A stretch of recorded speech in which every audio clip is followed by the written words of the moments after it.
Good morning friends, ज्ञान channel में आपका स्वागत है।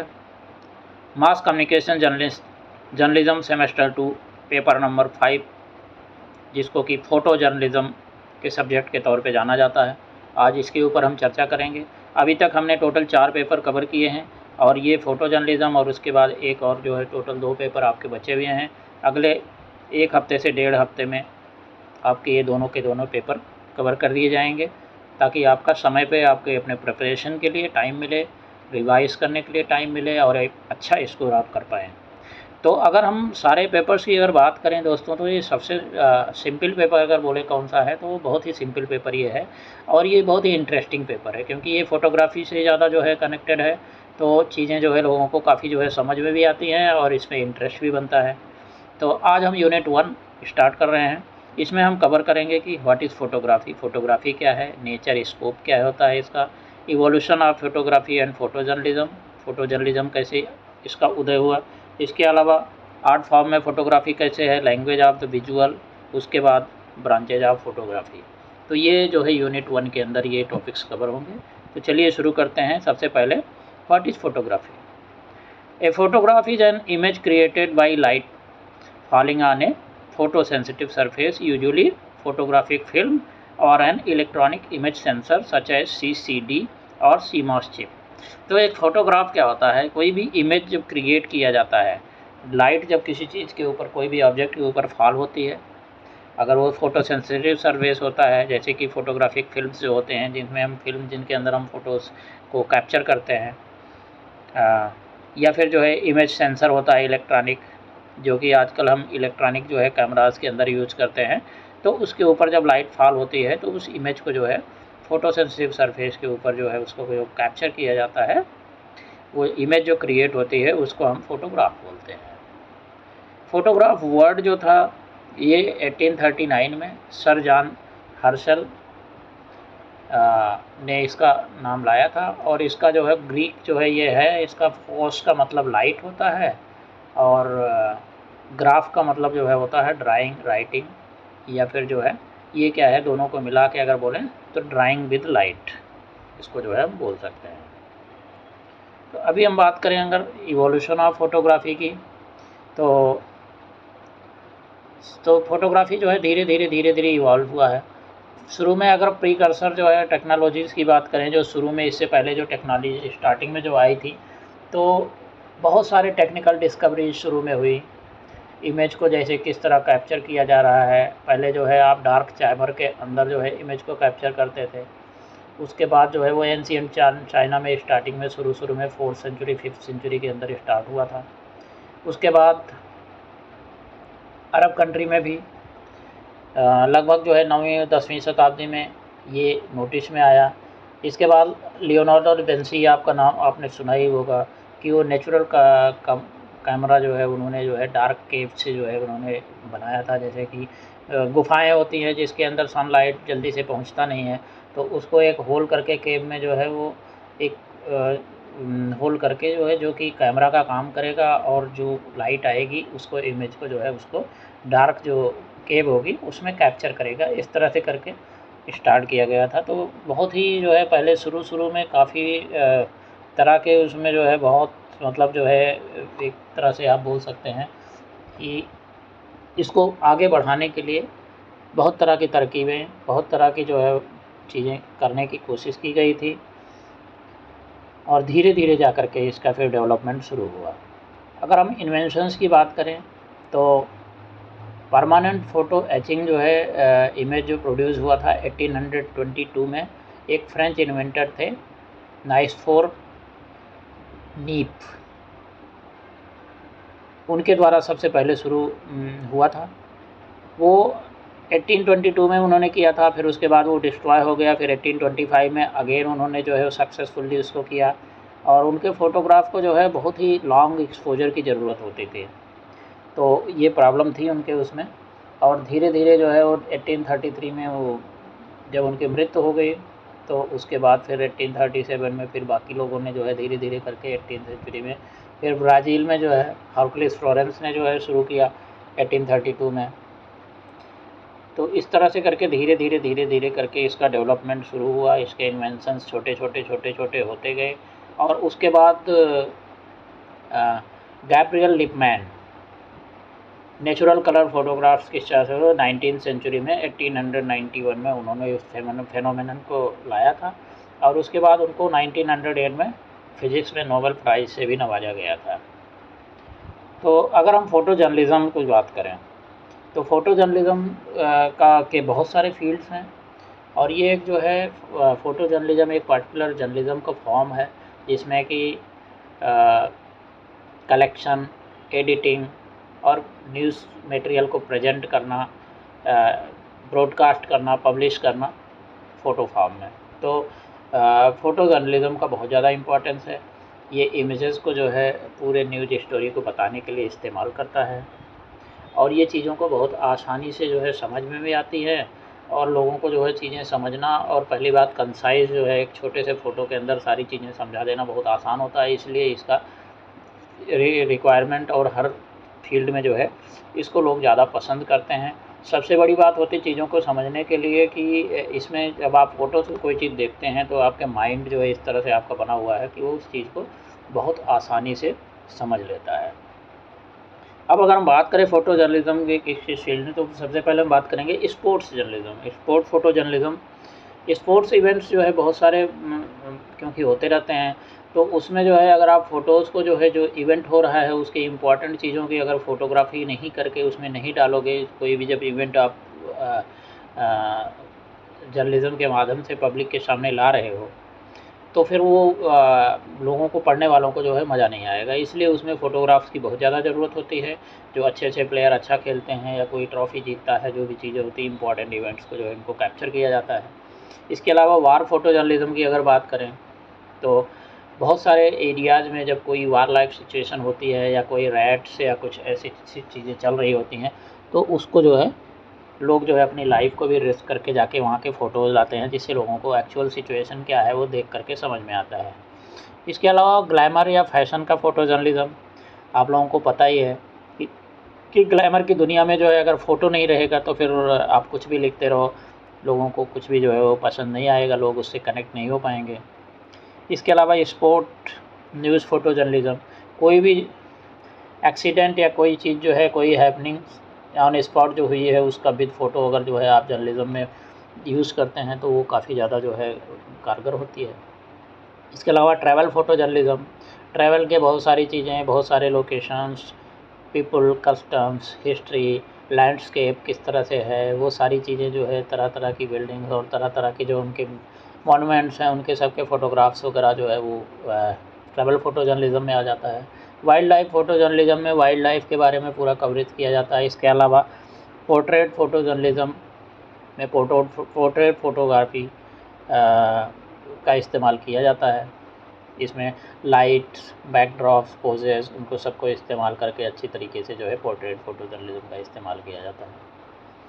अभी हम अगर बात करें photography as an art form, तो फ़ोटोग्राफी जो है क्या है कि वो एक आर्ट तो है ही है। पहली बात तो ये जो है एक फ़ोटोग्राफी एक कोई नॉर्मल चीज़ नहीं है कि आप कुछ भी जाएँ और फ़ोटो क्लिक कर दें और उसके बाद उसमें आपका आर्टिस्टिक जो है चीज़ आ जाए।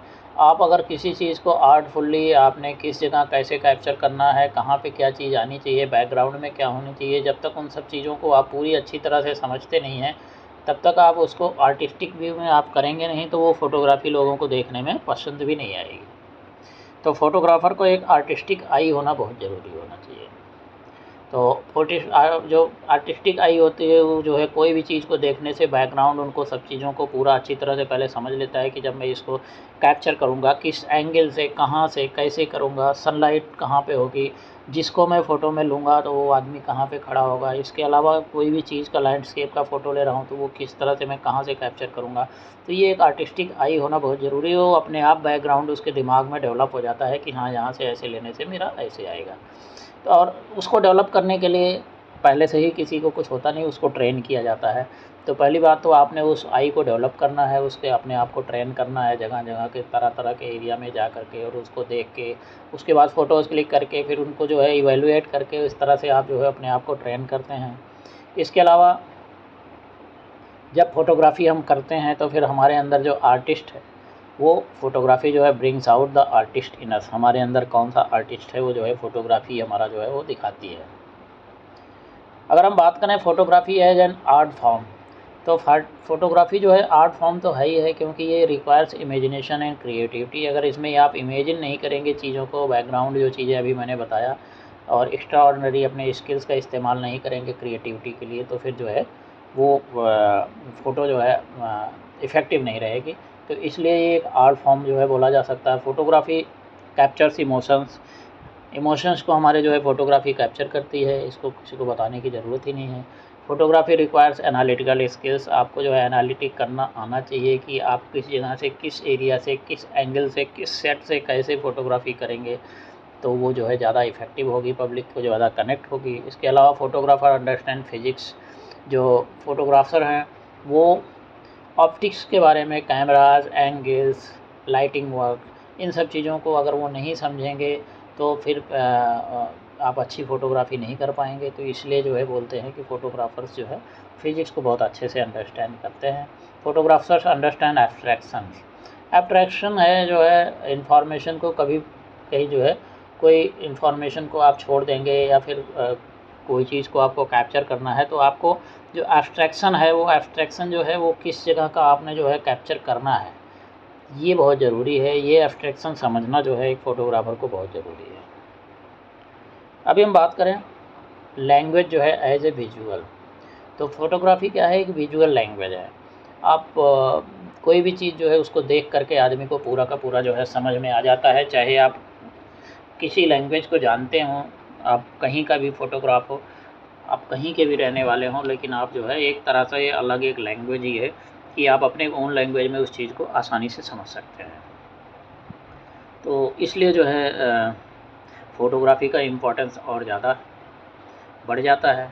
फ़ोटोग्राफिंग जो है वो क्या है कि एक तरह से जो है डिफरेंट लोकेशन को जो है आप एक्सप्लोर करते हैं, बहुत ही जो है डायनेमिक एक्शन होता है ये। और इसमें हम बात करें अगर जो है कुछ पॉइंट्स की बहुत ज़रूरी होती है, बेसिक तरीके हैं जो एक फ़ोटोग्राफिक इमेज के लिए। सबसे पहले वेंटेज का है कि मतलब आप किस जगह से, कौन से लोकेशन से, किस एंगल से कैसे जो है किसी फ़ोटोग्राफी को आप कर रहे हैं, कैप्चर कर रहे हैं इमेज को, तो वो जो है उसका वेंटेज उसको बोला जाता है। इसके अलावा फ्रेमिंग जो है हम अपने फ्रेम को किस तरह से जो है पोजीशन कर रहे हैं, और फ़ोटोग्राफिक एलिमेंट में जो है बहुत सारे तरह के जो है आप फ्रेमिंग का यूज़ करते हैं। एक पार्टिकुलर पॉइंट को आपने जिसको फोकस करना उसके हिसाब से आप फ्रेमिंग करने हैं। इसके अलावा ऑप्टिक्स जो है, क्योंकि लाइट जो है पास करती है लेंसेज के थ्रू, तो फिर आपने जो है देखना है कि सनलाइट किधर है, लाइट किधर है, कहाँ होना चाहिए, कहाँ फोकस नहीं होना चाहिए, कहाँ कम होना चाहिए, कहाँ ज़्यादा लाइट होना चाहिए। इसके अलावा टाइम जो है बहुत ही ज़रूरी होता है। जब आप शटर की स्पीड को जिस तरह से आप सेटिंग करते हैं, वही जो है हमारा जो है वही डिसाइड करता है कि हमारा इमेज जो है कितनी देर तक और कैसे एक्सपोज होगा। तो ये चीज़ें जो है बहुत ज़रूरी हैं। इसके अलावा रूल ऑफ थर्ड जो है बोला जाता है। तो रूल ऑफ थर्ड का बेसिक आइडिया है कि एक फ़ोटोग्राफ़र जो है कैमरा के फ्रेम को जो है थर्ड्स के अंदर जो है डिवाइड करता है। लाइंस जो है मतलब कि अलोंग लाइंस जो है उससे, ताकि उसका कंपोजिशन बेटर हो। तो इसके अंदर जो है एक सब्जेक्ट और लाइट कलर होता है।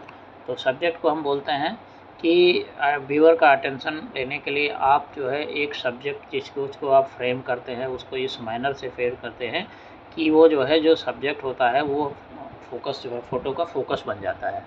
इसके अलावा लाइट कलर की जो बात करें तो विजुअल स्टोरी अगर आप क्रिएट कर रहे हैं तो जो है वह कलर्स को इस्तेमाल करके, तो आप जो है कलर को इंटेलिजेंटली और आर्टिस्टिकली जो है किस तरह से इस्तेमाल करते हैं वो बहुत ज़रूरी है। अभी हम बात करेंगे फ़ोटोग्राफ़ी के ब्रांचेज़। तो फ़ोटोग्राफ़ी के ब्रांचेज़ जो है हम बात करें तो फिर बहुत सारे ब्रांचेज़ फ़ोटोग्राफ़ी के हैं। तो सबसे पहले तो हो गया पोर्ट्रेट फ़ोटोग्राफ़ी। ये जो है बहुत ही कॉमन फ़ोटोग्राफ़ी स्टाइल है पोर्ट्रेट फ़ोटोग्राफ़ी। तो इसके अंदर जो है लोगों की पर्सनालिटी, उनके मूड को, किसी इंडिविजुअल या उनके ग्रुप को जो है कैप्चर करने के लिए इस्तेमाल किया जाता है। इमेजेज इसमें जो है पोज भी की जा सकती हैं, कैंडिड हो सकती हैं, फुल बॉडी हो सकती हैं, क्लोजअप हो सकते हैं, बहुत बहुत तरह के। और ये ज़्यादा से ज़्यादा पोर्ट्रेट फ़ोटोग्राफी का ही इस्तेमाल जो है, फैमिली पोर्ट्रेट जो है, कोई इंडिविजुअल अपना खुद का पोर्ट्रेट, तो इस तरह से इसके लिए इस्तेमाल करता है। इसके अलावा फ़ोटो जर्नलिज़म में आपको बताया ही था मैंने कि जो है किसी भी स्टोरी या किसी चीज़ को कवर करने के लिए जर्नलिज़म में जो है फ़ोटोग्राफ़ी के माध्यम से आप पूरे कंप्लीट स्टोरी को भी कवर कर सकते हैं।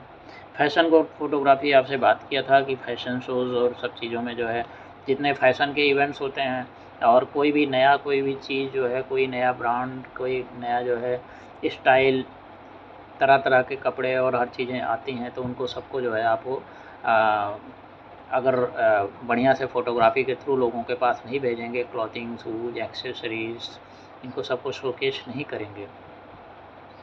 और बहुत सारे कंज्यूमेबल्स होते हैं जो मेकअप्स वगैरह की चीज़ें होती हैं, तो फिर आपका जो है वो फ़ैशन फ़ोटोग्राफ़ी के माध्यम से ही लोगों पब्लिक के बीच में जाती है। उसके बाद पब्लिक अट्रैक्ट होकर के उस चीज़ को जो है ख़रीदती है। इसके अलावा स्पोर्ट्स फ़ोटोग्राफ़ी के बारे में मैंने बात किया ही था कि स्पोर्ट में जो है लोगों के इमोशंस, पैशन, ड्रामा, वो सारी चीज़ें जो है उसके अंदर जब एक्टिविटी हो रही होती है तो उसको कैप्चर किया जाता है। इसके अलावा still life photography, still life photography जो है आप still life photo inanimate objects होते हैं, नेचुरल्स या मैन मेड कोई भी ऑब्जेक्ट है, कोई भी चीज़ है, तो उसको जो है जब फ़ोटोग्राफ़ी करते हैं तो उसको जो है स्टिल लाइफ फ़ोटोग्राफ़ी बोला जाता है। इसके अलावा एडिटोरियल फ़ोटोग्राफ़ी, कोई स्टोरी या आर्टिकल को इलस्ट्रेट करने के लिए, कोई मैगज़ीन या न्यूज़पेपर के लिए एडिटोरियल फ़ोटोग्राफ़ी का इस्तेमाल किया जाता है। इसके अलावा आर्किटेक्चरल फ़ोटोग्राफ़ी, कोई भी आर्किटेक्चरल चीज़ें होती हैं उनकी जब फ़ोटोग्राफ़ी होती है, कोई सीढ़ी, कोई ब्रिज है, कोई इम्पोर्टेंट जो है पुराना कोई चीज़ है, जैसे महल वगैरह जो है बहुत सारे हम लोगों के होते हैं, मॉन्यूमेंट्स वगैरह होते हैं, तो उनकी जो फ़ोटोग्राफ़ी की जाती है उसको हम आर्किटेक्चरल फ़ोटोग्राफ़ी बोलते हैं। तो फ्रेंड्स, यूनिट 1 बस यहीं पर तक था, यहाँ पे समाप्त होता है। कल आपका जो है यूनिट 2 भी हम कवर करेंगे। तब तक thank you, have a very nice day.